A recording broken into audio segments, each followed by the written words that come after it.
hapon sa kabuuan ng 108 Rema Outreaches.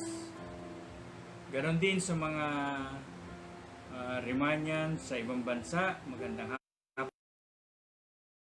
umaga sa UK, sa US, sa Italy, sa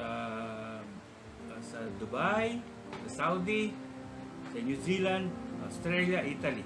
Praise the Lord. So, ito po si Tatay Bert na muli kakasama po tayo dito po sa Bible Study, no? Ito po sa online. Okay, 1 week na po na natatapos na sem break camp natin. Pero hanggang ngayon ay random pa rin natin yung anointing. At hindi lang yon, yung pong joy na naranasan po natin. Para bang nasabik tayo na for the last 7 or 8 months ng lockdown, no? Hindi tayo makalabas, hindi tayo makapagkaroon ng fellowship. Ay ando naman ang katapatan ng Panginoon na pinuno niya ang ating mga espiritual na sisidlan at kinwens niya po yung ating kauhawan. Amen po. So ngayon po ay muli sa pag-aaral natin dahil tayo po ay umpisa natin sa isang panalangin para mag-guidean tayo ng Panginoon. Sige, tayo po ay manalangin. Amang banal at Diyos namin nasa langit, sama-sama po kami na dumudulog sa iyo upang magpasalamat sa isang matagumpay na sem break camp na kung saan pinuno mo ang aming mga sisidlang pang-espiritual. Yung joy na naranasan ng bawat isa po sa amin. Salamat po, tunay nga ng faithfulness mo in those At muli sa pag-aaral namin ngayon, o banal na Espiritu, wini-welcome ka po namin sa fellowship na ito. Ikaw po ang aming teacher, guide, comforter, helper. Tulungan mo kami na maunawaan ang mensahe mo. Mensahe ng aming amang nasa langit sa bawat isa po sa amin. At muli, sa iyo po lang namin ibabalik ang lahat ng kapurihan, lahat ng glory. In Jesus' name we pray. Sabihin po natin, Amen. Okay, so praise the Lord. So, itong mga nakaraang araw ay pinanood ko po yung mga kung natin, no? Yung dito po sa camp, no? Maganda nga po ay nandito na po sa YouTube, no? At ganoon din sa Facebook. Sa matter na i-switch lang natin at muli panoorin natin, mag-enjoy tayo. At dito nga po ay napanood ko yung first day, po, yung orientation. Kuminsan nga, di ba, pagka orientation pa lang, dapat wala mo nang dating yun eh. Okay, dahil orientation lang eh. Pero nung po, yung nire-recall yung mga signs na kung bakit meron tayong calling, no, lalo sa mga taga-Rema. At una nga ay, di ba, explain ni Pastor Jenny Ann, ito yung pagkapanganay ka sa family, sa mga kakapatid. At taga-Rema ka, ay may calling ka. Okay. So hanggang sa dumating po sa 10 at sa 11 nagdagdag, no? Sa 11 yata ay pag nag-attend ka nitong sem break camp na ito ay may calling ka. Bakit? Kasi nga po ang naging team po natin ay follow the anointing. At nakita natin, naranasan natin na naging ang nandun ang katapatan ng Panginoon. Pinunan tayo, yung presence niya. God is so faithful. At hindi lang po yun, ay sinamahan po tayo kahit saan man tayo naroon. Dito po sa tahanan na ito, kung saan ginanap po ang station ng Zoom. No? Marami po kami rito, almost 20 kami. At naranasan namin yung napakalakas na anointing. No? At ganun din naman kila Pastor Boy, doon sa sama-sama sila, 14 yata sila ron, no? Doon nga may mga video pa na nakadapa na iba doon sa presence ng Holy Spirit, no? Ang anointing. Okay. At ganun din naman sa 108 outreaches, I believe sa mga churches po natin na may gathering ay naranasan din nila. At ganun din naman sa mga bahay ng mga membro po natin na ginanap sa bahay po nila. Alam mo, marami po tayong mga testimony. At ganoon din naman sa mga Remanians na nasa ibang bansa. Alam niyo po, ang nakaka-amaze po rito na yung akala natin, di ba, may na-experience tayo, okay, kay Benny Hinn. Pero ang dami po doon na mga kasama doon doon sa Zoom na yon, no? Pero dito po sa atin na nangyari, first time na nangyari, masasabi po natin first time, wala tayong nababalitaan na nagkaroon ng camp dito po sa panahon ng lockdown na nag-Zoom. Ang maalala ko lang ay parang tayo pa lang ang una. At ang nakaka-amaze po rito ay tayo, isang pamilya, sama-sama tayo. And then, talagang ang Diyos natin ay hindi bounded ng space, ng time, ng situation. Kasi, ang sabi nga ni Pastor Boy, alam ko kung kailang bumagsak ang anointing. At yung anointing na ito, kasi may mga feedback kung dumarating sa kanya. Ang anointing na ito ay naramdaman sabay-sabay halos dito sa binanggit ko po sa inyo, dito sa Zoom station, sa lugar nila. Mga sama-sama sila ron, kila Pastor Boy, dun sa isang station doon. Tapos yung mga outreaches, 108 outreaches sa mga bahay, ng mga nagkaroon ng ng Zoom. At saka po kahit sa abroad. So ganun po katindi ito kung pinaranas po sa atin ng Panginoon. Talagang yung 7 months na nauhaw po tayo, na makapiling natin sa fellowship ang Panginoon, makapiling natin ang bawat isa ay pinunan lahat ng Panginoon. Amen po ba? Amen. Praise the Lord. Okay. Lalo na po yung inaawit natin yung joyful song, yung sinabi ng Diyos. Di ba? Di ko lang alam yung mga lyrics na pero nakakasabay po ako. Talagang dito, naglulundagan. At nakita ko nga po sa Facebook, ay yung mga iba't ibang outreaches, talaga naman nandun yung joy ng pag-praise sa Panginoon. Amen po. Okay. So habang pinanonood ko po yung mga signs o na merong mga divine calling, no? May inilalagay po sa heart ko. Ito nga, nag-uusap nga kami nila Pastora Ina, no? Na may nilalagay kasi yung pong 1 to 11 ay ang calling niyan ay sa atin. Pero meron pa rin na isang calling na nilalagay nga po dito sa heart. Ito po yung pahapyawan po natin, no? Ito po yung banggitin ko na po sa inyo, no? Ito po yung pang-12 kung papayag si Pastor Boy. Okay. Ito yung pag taga-rema ka o Remanians ka, may calling ang pamilya mo. Okay, ang binabanggit po dito, may calling ang pamilya mo. Okay, ano ba sinasabi ng Gawa 16:31? Believe on the Lord Jesus Christ and you will be saved. So kung ito ay para lamang sa atin, hindi na sana nilagay yung sumunod.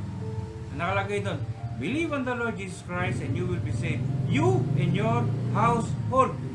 Sa Tagalog po, manampalataya ka sa Panginoong Yesus at maliligtas ka. Hindi po natapos doon. May dinagdag siya. Ikaw at ang iyong sambayan. Okay.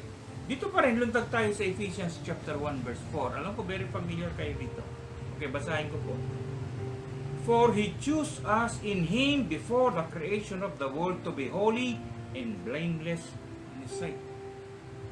So tayo po ay pinili sa Tagalog at sa ating nga pakikipag-isang ito, hinirang na niya tayo bago pa nilikha ang sanlibutan upang maging banal at walang kapintasan sa harap niya. So kung tayo po ay pinili na niya before the foundation of this world, before the creation of this world, bago pa nilikha ang sandaigdigan, pinili ka na, brother. Ikaw na maging sarema. Pinili ka na, ganun ka katindi, ano po, na wala pa ang mundong ito, ay pinili ka na ng Panginoon. Na one day, makakilala ka sa Panginoon sa pamagitan itong gawain sa Rema. Kung ganun katindi ang pagkakatawag sa iyo, no? Ang pagkakapili sa iyo ng Diyos, ay madamot ba siya na yung mga mahal mo sa buhay ay hindi rin kasama sa calling? Ganun ba ang Diyos? Na pagka may pinili siya, ay doon lang siya? I doubt. Kasi dito mismo sa binasa natin sa Gawa 16:31, believe on the Lord Jesus Christ, you and your household will be saved. Kung ang salvation, ganun na lang ang pagmamalasakit ng Panginoon. Why, how much more sa calling? Dahil sa calling po, tayo po ay magsaserve sa kingdom ng Panginoon. Okay. So ito po yung pag-aaralan natin ngayon, no? Na yung pang-12, na pag ikaw ay Remanians, na born again ka sa Rema, ay calling ang pamilya mo. Okay. Sa Bible po, sa Old Testament, dinescribe po ang Diyos doon na God of Abraham, God of Isaac, and God of Jacob. Okay. So, God of Abraham, sino po si Abraham? Siya po ang father of nations. Siya po yung pinakatatay. God of Isaac, anak. Sino yung si Isaac? Anak ni Abraham. God of Jacob, na naging Israel ang pangalan. Sino siya? Apo ni Abraham. Ano po ang ibig sabihin nito? Pagka God of Abraham, God of Isaac, and God of Jacob, may continuous flow ng anointing na hindi lamang natapos kay Abraham. Ito po ay sa kanyang anak, kaya nga po tinawag na God of Isaac and God of Jacob. Okay. Hindi lang po yun, si Moses. Si Moses po ay tinawag ng Diyos para i-lead ang mga Israelites na mahigit na 3 milyon from Egypt, dadali niya sa Promised Land. Amen po. Si Moses po yun. So, natapos ba doon na silang ang inanoint ng Diyos? Kay Moses lang? Hindi. Nakalagay doon, kapatid niya na si Aaron. Amen po. Si Aaron po ay naging inanoint niya bilang pari ng Israel. At hindi lang natapos doon. Meron pang isang kapatid na isa. Ang pangalan niya ay Miriam. O, inanoint Diyos na maging propeta o prophetess. Okay, yun po sa Old Testament, ilan lang po yun sa binibigyan natin ng pansin. Na nung bumaba ang anointing, yung calling, ay hindi lamang sila confined sa kanila. Kasama ang pamilya nila. O isa na po rito sa New Testament naman. O diba sa New Testament, sa pagkatawag pa lang ni Jesus Christ sa mga disciples, may magkakapatid na. O sino yung kapatid ni John? O diba si James o si Santiago? At meron pa doon, marami pa doon. Mismong ang Panginoong Jesus na lang. O diba may kapatid siya sa flesh? Una, hindi nga siya pinaniniwalaan eh. Pero sa bandang huli, tingnan nyo po sa Bible nyo. Sa Book of Santiago, Letter of James. Sulat ni Santiago. Ayan po yung kapatid niya sa laman. Amen po. Okay. So, wag na po tayong lumayo. Dito na lang po sa Rema. Okay, dito po sa Rema. Okay. Obserbahan po natin ang kabuuan ng Rema. Noong na-born again ka, ang unang inilagay ng Lord sa iyo na bigatin ay walang iba kundi ang pamilya mo. Amen po. Sa pamagitan po ng pag-witness natin, sa seryosong pananalangin, ang sumunod na na-born again ay yung anak mo, kung ikaw ang magulang, yung magulang mo, kung ikaw ay anak, kapatid mo, kamag-anak mo. Isang araw na lang ikaw ay naging worker at naging pastor ng Rema. Pagkalipas ng ilang panahon, yung kapatid mo, yung magulang mo, yung anak mo, o kamag-anak mo, ay may ministry na rin. At nagpapastor na. Pag Remanians ka na, may calling ang pamilya mo. Amen po. Okay, magbigay tayo ng example.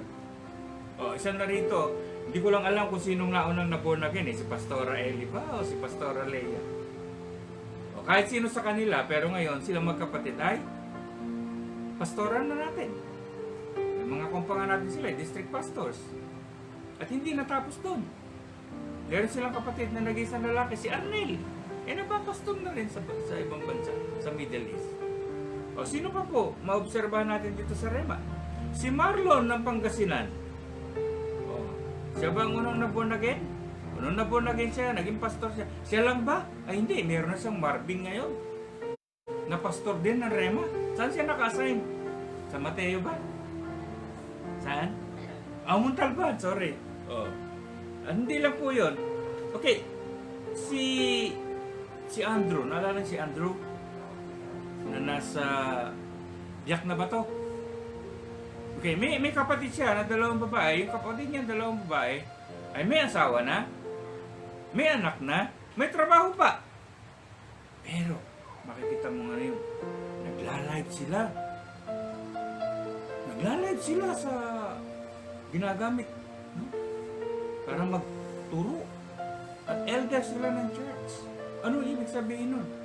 Hindi hadlang na may pamilya sila, may anak sila, may trabaho sila, may asawa sila. May anointing din sila na nagagamit sila ng Panginoon. Okay.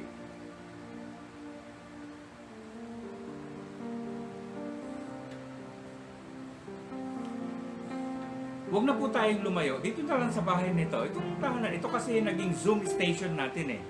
Nakarang camp. Okay, ang pinaka-parents nila rito ay si Tatay Fred saka si Nanay B. Okay. So sila yung unang na-born again. Okay, ano yung sumunod? Yung ma-born again yung anak nila. O, nagpastor na ngayon si Pastor Pau.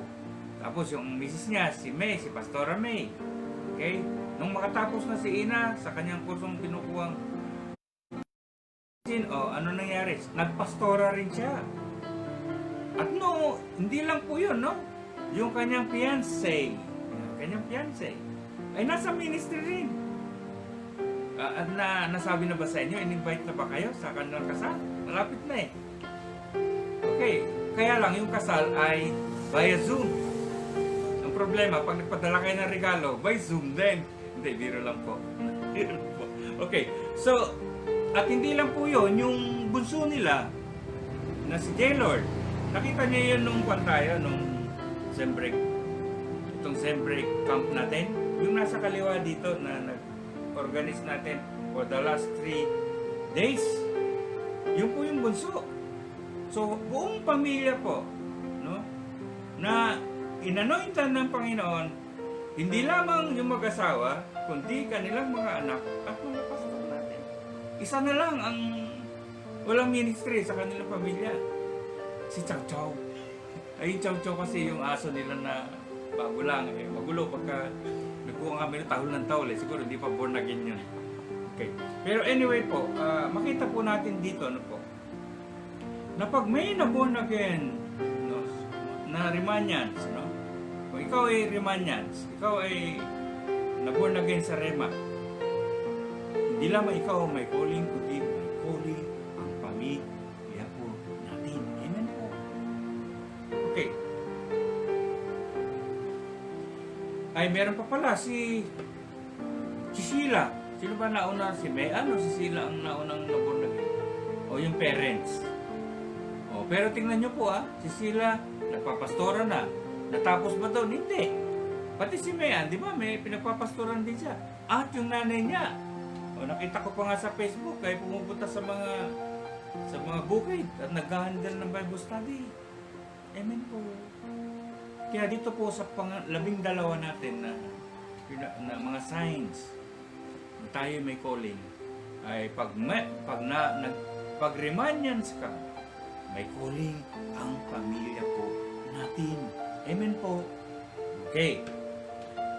Balikan nga po natin yung team natin, no, sa camp. Ito yung follow the anointing. Okay?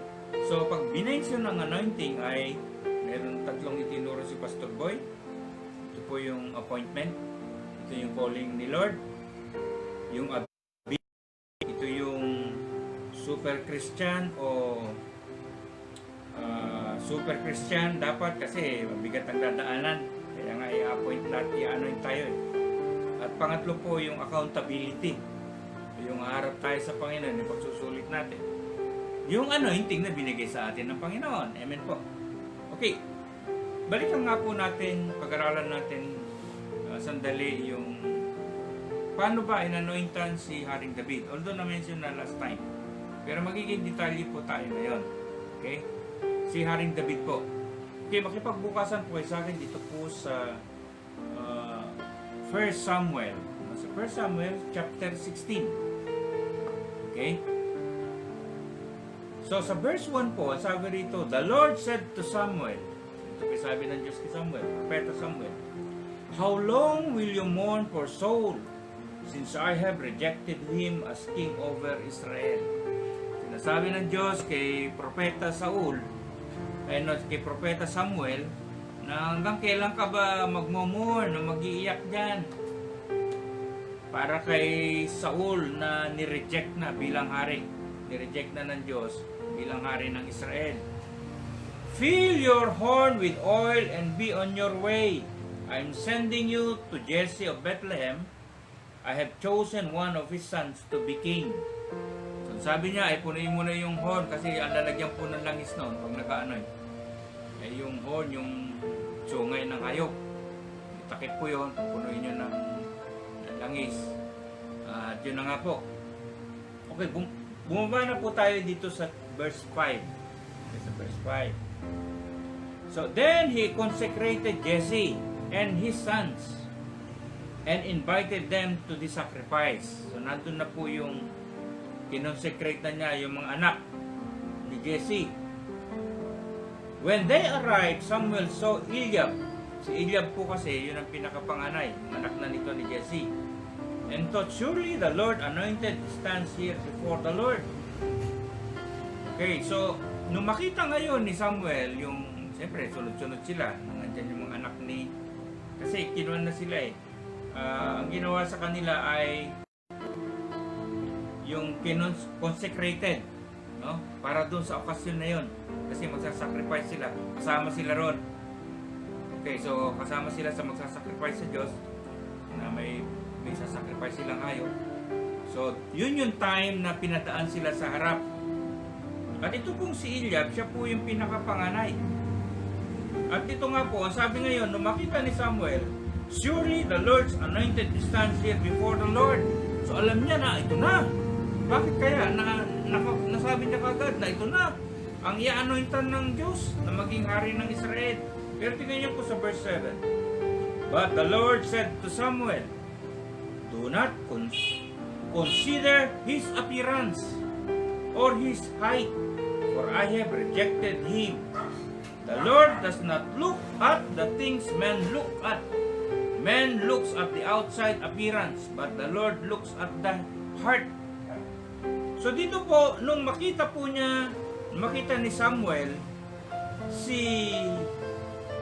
yung anak niya si Eliab, ay naandun na kagad na, ito na siguro kasi, noong time po kasi na yung unang hari, si Saul, siya po yung unang naging hari ng Israel. Siya po yung pinakamatangkad at pinakamatipuno na pinili ng Diyos. Pero this time, akala siguro ni Samuel, Propeta Samuel, ay ganun din ang pipiliin ngayon. So yung panganay si Eliab. Pero tingnan nyo po, for I have rejected him. O bakit kaya rejected ka agad? Di ba parang dumaan lang doon, unang kompa lang. Sabi na ng Diyos, hindi yan, rejected ko yan. Parang ang bigat, no? Pero lumundag lang po tayo dito po sa verse 26. Verse 28. Lundag lang po tayo rito. Kasi may sinabi rito si Eliab kay David, nung nandun na po sila sa battleground. Sabi niya, verse 28 ng 17. Verse 17, chapter 17, isang chapter po yun. Verse 28. When Eliab, ito po yung panganay na na-reject ng pinadaan. No? When Eliab, David's oldest brother, heard him speaking with a man, kasi nagsasalita po si David doon sa mga tauhan, doon sa may malapit na labanan. He burned with anger at him and asked, ito nagalit po yung panganay, why have you come down here? And with whom did you leave those few sheep in the desert? I know how conceited you are and how wicked your heart is. You come down only to watch the battle. So ganun po niya minamaliit. Dahil panganay po siya, ganun niya maliitin, minamaliit si David na bunso.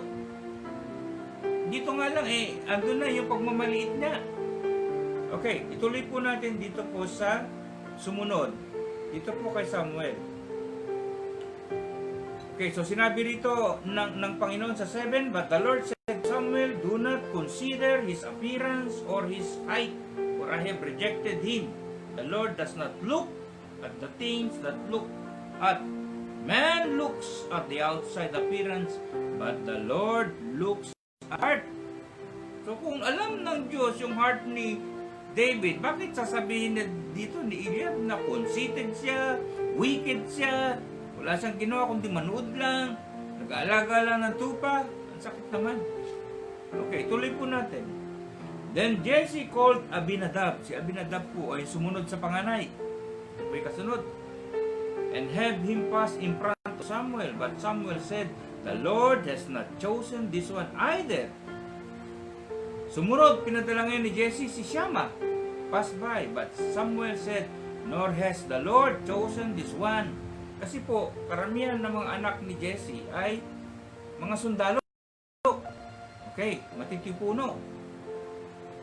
"Nor has the Lord chosen this one." Jesse had 7 of his sons pass before Samuel. But Samuel said to him, so dumaan na po yung 7. Wala pong napili doon. Pero specific ang instruction ni Samuel na i-consecrate yung lahat ng anak niya. Dahil nga, aanointan na mapili ang Diyos. Okay. Jesse had 7 of his sons pass before Samuel, but Samuel said to him, "The Lord has not chosen this." So he asked Jesse, "Are these all the sons you have?" Dumaan na po yung 7 pinapunta ron. Ito na ba lahat yung mga anak mo? Okay. There is still the youngest. Nagsalita po yung tatay. There is still the youngest, Jesse answered, but he is tending the sheep.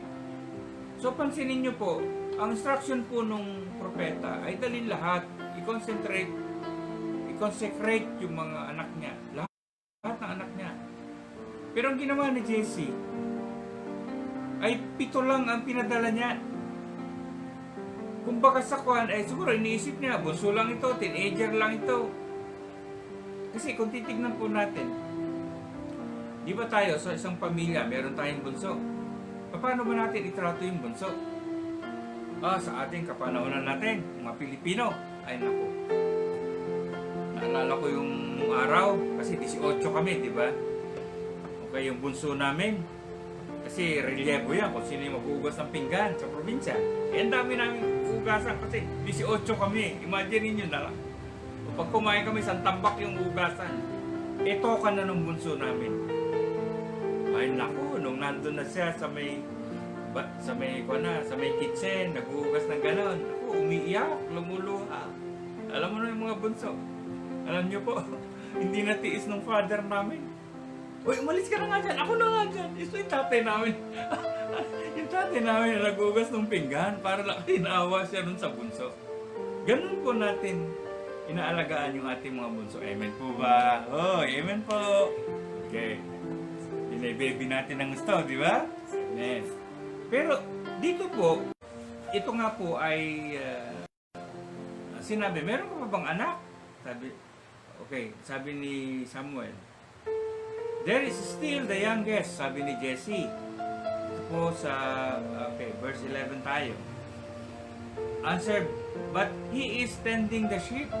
So, tignan nyo po kung paano nila itrato yung bunso nila. No? Na siya yung kala nyo po ba madali ang mag-alaga ng tupa? Doon sa Middle East.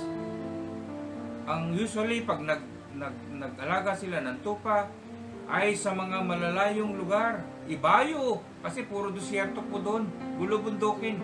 Maghahanap ka ng lugar na may mga damo. Bihira po yun. So, hindi basta-basta po yun. At nag-aalaga po siya ng tupa. Ang hirap po na mag-alaga ng tupa.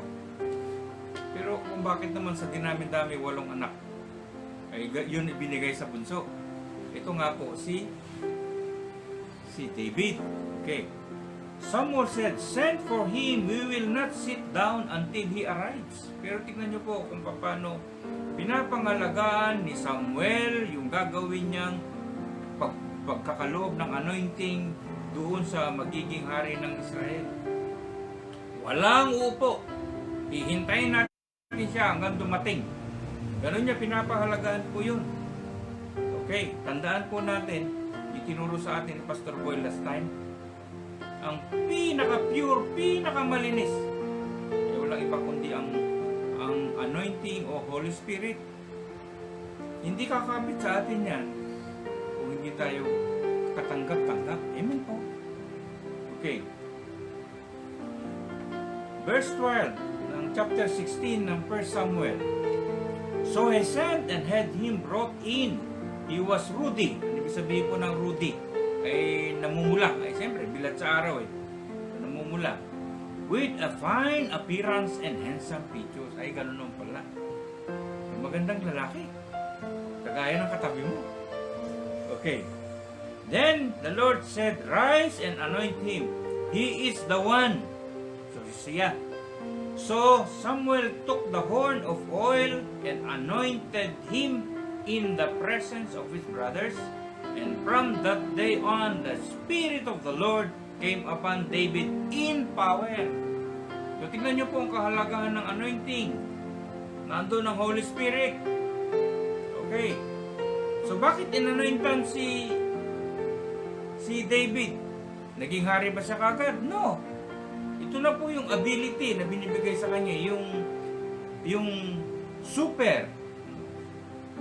super Christian sa kailangan, kasi ang super, ang dami nating kalaban. Okay, dito naman ang kalaban niya ay hindi ordinaryong tao, Goliath. Okay. So nakita natin sa kasaysayan kung paano si David ay binigyan ng ability, ng super strength, ng Holy Spirit, at natalo nga po niya si Goliath. Okay, so hindi po natatapos doon yung anointing. May second anointing si David. Okay, ito nga po ay matatagpuan dito naman po sa second anointing niya sa 2 Samuel. Tingnan po natin sa 2 Samuel. Okay, 2 Samuel chapter 2. 2 Samuel chapter 2 verse 4. Okay. So dito sabi nito, "Then the men of Judah came to Hebron, and there they anointed David king over the house of Judah." Nahati po kasi ang Israel saka Judah, isang tribe ng Israel. Humiwalay po yun, may sariling hari yun. At dito nga po, inanoint si David na maging hari ng Judah. Ano po yun? Demotion o promotion? Ay, promotion niya na kasi nung mapatay niya si Goliath ay nagkaroon na ng jealousy sa kanya nung hari. At tinanting na siya kung saan-saan. At dito nga po sa anointing na binigay sa kanya, ayun po masarap na may anointing eh. Bakit po? Eh tinuturuan tayo ng mga steps natin na gagawin. Amen po. Naalala ko one time, isingit ko na lang, kinukwento ni Jenny Ann dito sa Samurong ba yun? Na-assign sa Samurong, hospital doon. Okay, so patapos na po ang duty niya. So, inaayos na niya yung gamit niya. Tapos nung magkakaroon na sana ng turnover, nagsalita yung nurse. Doktora, sabi, meron kong isang pasyente doon, medyo delikado. Takbo siya ngayon. So, inattended niya yun. Nakita nga niya, pangit. Pangit ang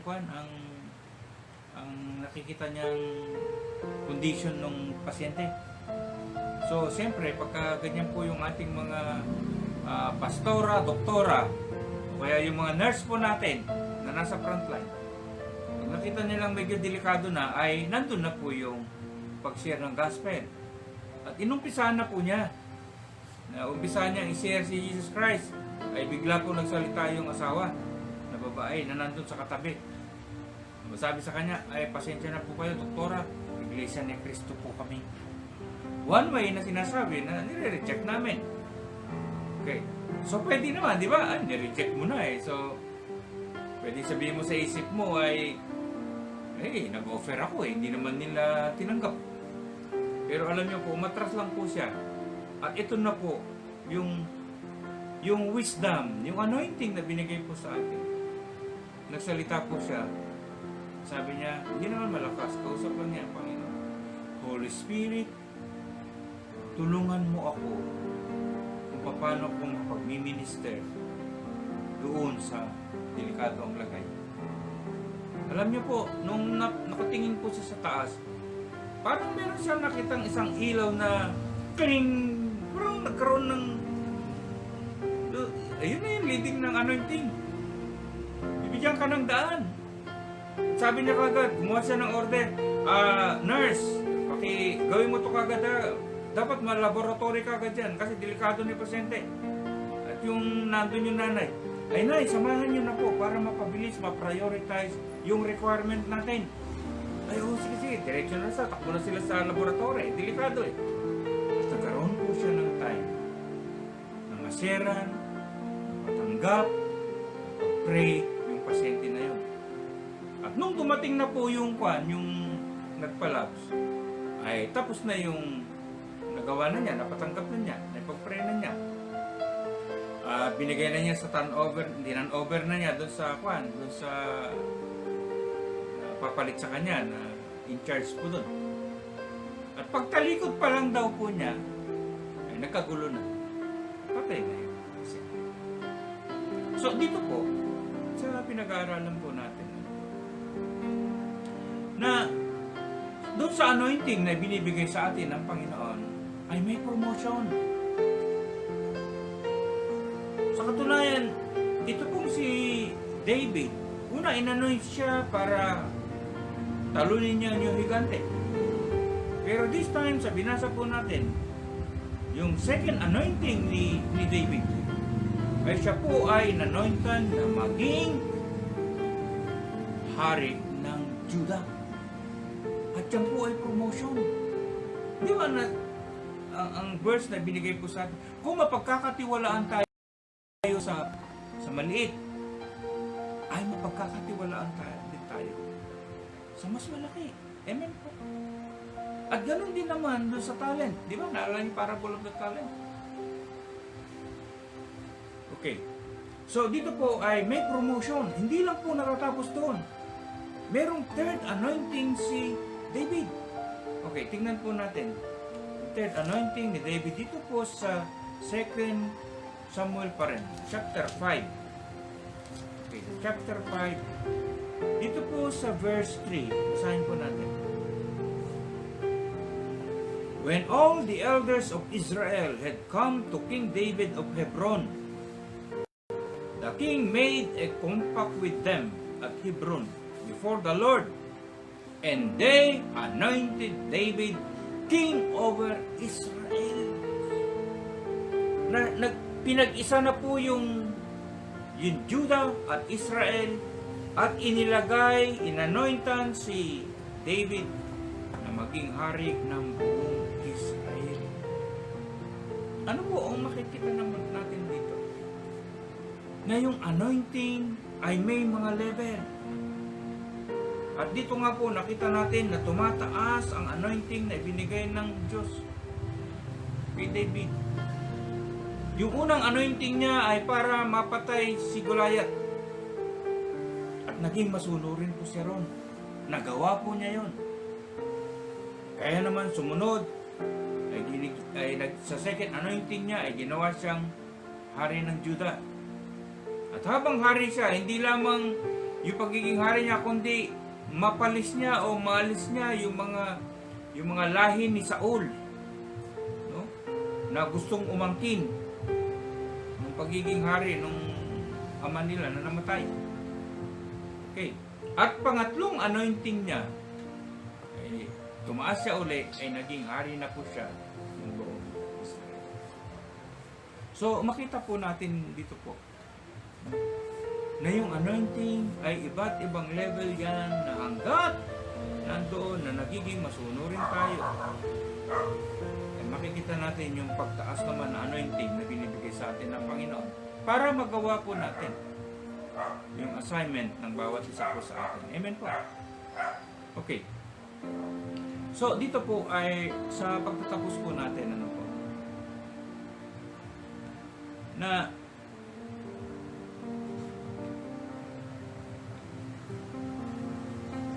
sinabi ni Pastor Boy nung nakaraang Siyempre Camp na nilalagay ng Diyos yung desire sa heart niya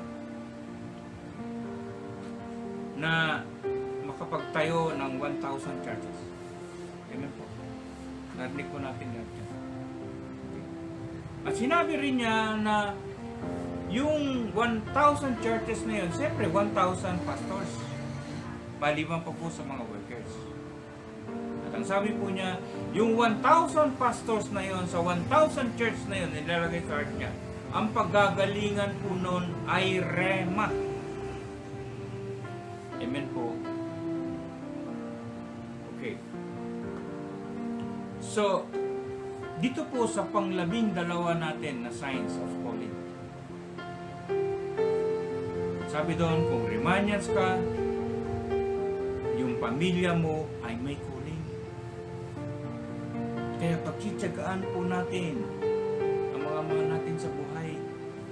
Yung seryosong pananalangin. Naalala ko nung araw, ano po. Kasi 12 po, 18 po kami magkakapatid. Dito po sa huli ay 10 po kami. Kasi siyempre nakapokus muna ako dun sa 10. Ngayon sa 10, siyempre nasa probinsya sila. Puro may mga gift. Ano po yung ibig sabihin ng gift? May kanya-kanya silang gift. Kasi po, isa, tapos na lo. Naku, didibati ka no kahit maghapon. Isa naman, research ng research.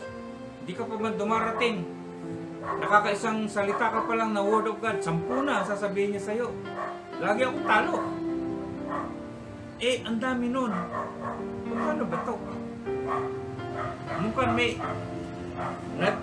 ito, sabi ko, sa mga kakapatid na ito, nakikita ko itong kapatid ko na ito, yung pangalawa ko sa bunso, ay ma-research ko siya, magaling siyang magdebate, magaling siyang magsalita.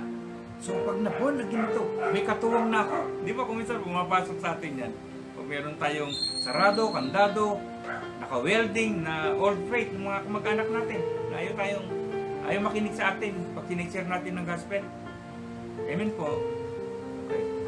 So, pumukos po ako ron, pinagpe-pray ko. Kasi nakatira sa Santa Cruz, from office, from 3rd to 1, tatakbo po ako nun, sa Santa Cruz. Para makapag-share lang ng konti. Medyo malilate na ako, balik na ako dun sa opisina. Talagang pinagtsatsagaan ko siya. Pero sa pagtsatsaga ko sa kanya, yung bunso, nakalis na nun, nandun lang isang tabi. Natitingin-tingin lang. Ang focus ko talaga ay yung magboka, galing magdebate, ang galing mag-research. Kasi matalino talaga kasi civil engineer siya by profession.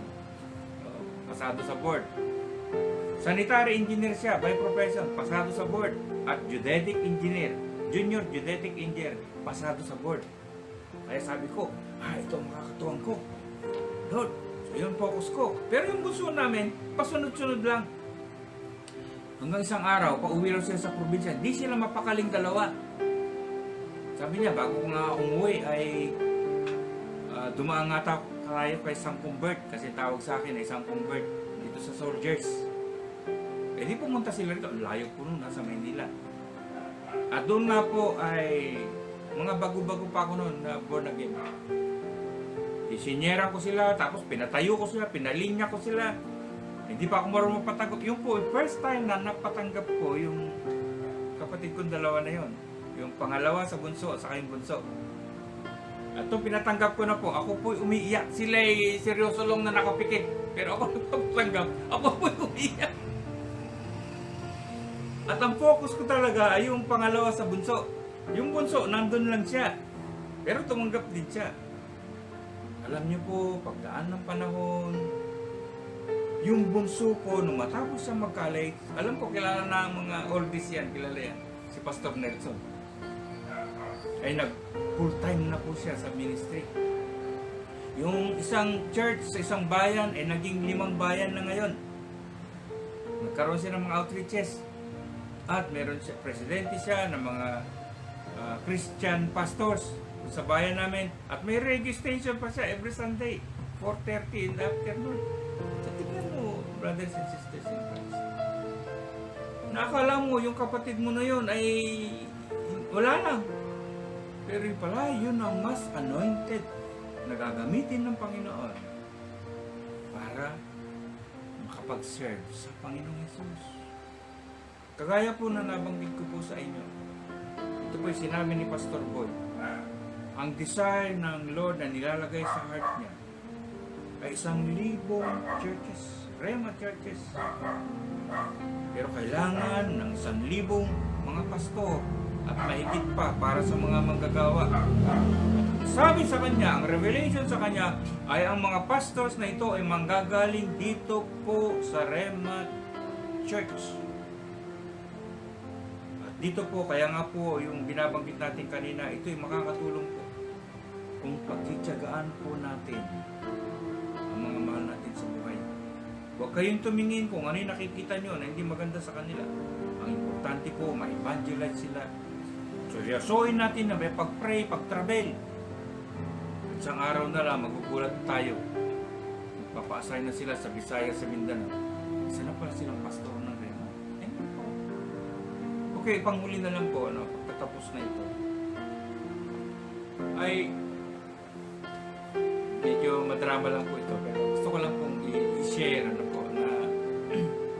siyempre meron tayong kasamahan na kinuha na ni Lord. I'm talking of the mother of Pastor Eli, Pastor Leia, and saka si Arnel, yung lola ni Jack, si Nanay Duran, na for so many years nang kakaroon kami ng divided seminar, ay ayaw niya sa iba, gusto niya doon sa amin, makakasama kami doon. Okay. So, hindi naman ako gano'ng ka-anointed kasi siyempre mas ma-anointed yung mga pastor natin, mas magagaling sila magturo. Pero there's something, bakit gusto ni, basta may divided seminar ay kagad. Sabi niya, doon ako kay Kuya Bert. Ganon. Pero sa akin naman, alam ko bakit ganon na lang si Nanay Durang. Kasi po, siyempre wala na akong nanay. Nakikita ko kay Nanay Durang kasi halos magkakon sila medyo chubby rin, medyo malusog, tapos yung height nila, halos ganon. At palangiti yung mother ko. Ganon din si Nanay Durang. Kaya madalas, hindi pwedeng magtatapos yung divided seminar, hindi ko niyayakap yan. Tapos pag-prepare ko yan, lens ko yan, ganon. Ngayon, yung last summer camp, ewan ko sa Florida yata yun. Di andun po siya. Di halos ang karamihan po doon ay mga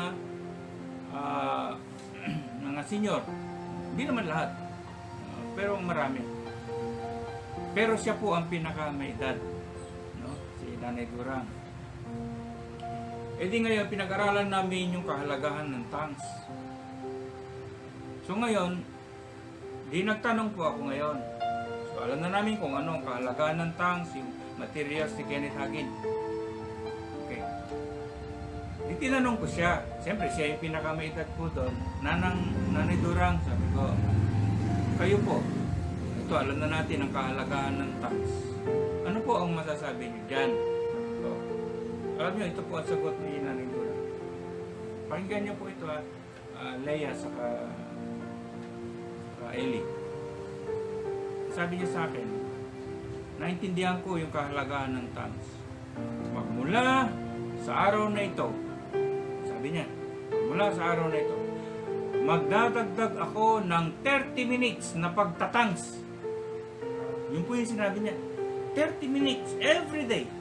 Tignan niyo po, ang edad niya po noon ay, ano ba ang kinuha ni Lord si Nanay Durang? 78 ba? Imagine niyo na lang yung edad po niya. And yet, nag-commit siya sa Panginoon na magdadagdag siya ng 30 minutes para dagdagan niya yung pagtatangs niya, yung pag-pray niya in tongues. Ngayon nag-iisip ako, So tapos na po yun, nag-uwian na. Pero hindi nawawala sa isip ko po yun. Bakit siya magdadagdag ng 30 minutes? Kung titignan naman yung pamilya niya ay lahat nasa Panginoon. Naalala ko noon, matagal na to, nung nagkasakit po yung father ni Herman. Si Herman noon nasa Middle East eh. Trabaho siya ron. Yung tatay niya ay dating sundalo po yan. May sakit noon. So dinalo po namin, pumunta kami sa ano bang bayan niya, Balonggo ba yan? Sa Pangasinan. Talagang dinayo po namin ni ating mo. Ewan ko sino yung mga kasama ko, hindi ko na matandaan. At nagkaroon po kami ron ng fellowship, naging maramdamin nga po kasi may mga problema rin sa family na nasettle po doon. Sama-sama kami, nag-iiyakan kami doon. In fact, yun na naging daan para po patanggap, ay pag-pray, yung tatay ni Herman. At hindi nga po nagtagal at kinuha siya ng Panginoon. Minsan naman, kasama ko si Pastor Boy, pumunta kami sa Craig. Doon sa mga relative ni Nanay Durang. Meron po doon na may cancer, na kapatid niya, na matanda. So, nag-iglesia ni Cristo yata yun. Pero doon, so, sama-sama namin na sinyeran, at nakakatuwa po sa pag-abot ng Panginoon, sa grace ng Panginoon, tumanggap po yun, tinanggap niya ang Panginoong Jesus, ay pag-pray po siya. At pagkalipas po na ilang panahon ay kinuha na rin siya ng Panginoon. So iniisip ko, nung nakita ko nga may picture si Sister Baby, yung kapatid nila, at pati yung mga apo niya, meron silang nakita ko sa Facebook na nagsasayawan sila eh. Kasi sa bahay nila ginanap yung pag-attend nila ng camp. At masayang masaya, makikita mo yung presence ng joy, ng presence ng Holy Spirit. Eh kako, hindi naman sila dahil okay naman na ito. Alam niyo po, nung live na, nung kanya, doon ko na nasagot yung tanong. Kasi dapat nandun po kami dahil yung mga critical hours talagang yung pamilya ni Fred, sila Ina at pamilya rin namin ay nakatutok po kami sa family ni Eli, sa ni Leia. Nung nga lang yung time na ng last day ay nag-usap-usap itong mga anak namin, hindi kami pinapunta, kami na lang, kaya nagpuntahan po ng morning, nandun sila lahat, dalawang sasakyan po yun, nandun sila lahat. Okay. Pero nung live po na pinanonood ko, meron pong tumayo doon. Alam ko, relative nila yun eh. At nagsalita po siya. At sabi ko, kaya pa. Nanay Durang, nag-commit siya na magdagdag ng 50 minutes. Kasi gusto niyang abutin yung kapatid pa niya. Amen. Si Nanay Durang ay ilan? 78 o 77. Pero imagine ninyo na lang. Ito po ngayon sa ating kinakaharap. Na ano ang pwede nating nakaka-challenge po, di po ba? May edad na siya and everything, and yet nagko-commit siya para samahan niya sa buhay. O kaya sa ministry ng mga anak niya. Pero yung effort, yung mag-commit ka at that age, something po yun. At dito po sa requirement, sa inihaharap po natin, ay it's time na po na seryosohin natin ang mga mahal natin sa buhay. Yes, kailangan sa ministry and everything. Pero wag po nating kaligtaan ang family. Kagaya nga po na sinabi sa number 12. Ano na number 12 natin? Pag remanyans ka, may calling ang pamilya. Nakita natin sa mga binasa po natin, huwag tayong titingin. Si Haring David, magulang, tatay nga niya, hindi siya pinaniwalaan eh. Bakit? Hindi nga siya sinama ron sa pipiliin. Kapatid nga niya, dinadown kwan siya eh. Ano ka ba naman? Wicked ka in everything. Kaalaga ka lang ng tupa. Pero sinasabi ng Bible, siya ang pinili.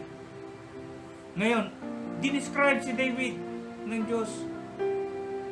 Dinescribe siya dito po sa Acts chapter 13 verse 22. Dinescribe po ng Diyos si David. I, God, have found David, son of Jesse, a man after my own heart.